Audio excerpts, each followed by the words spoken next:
Hi guys! Ito pala yung time na nagbakasyon kami sa Daraitan, Tanay Rizal.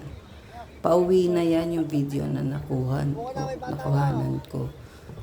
Actually, bigla kasing sumama yung panahon nun eh. Buti na lang, pauwi na kami. Diyan kasi kami nag-celebrate ng New Year namin. Nag-enjoy naman kami so far nung the first day nung dumating kami dyan kasi malinaw pa yung ilog.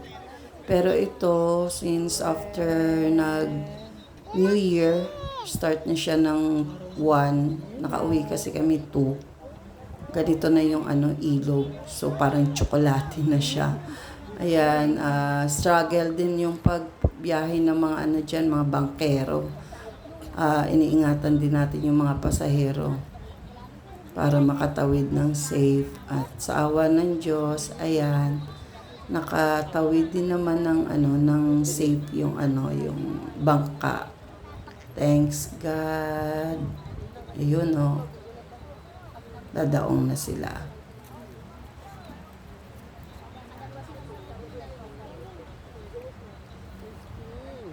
Sarap pa rin kasi balik-balikan yung Daraitan, Tanay Rizal.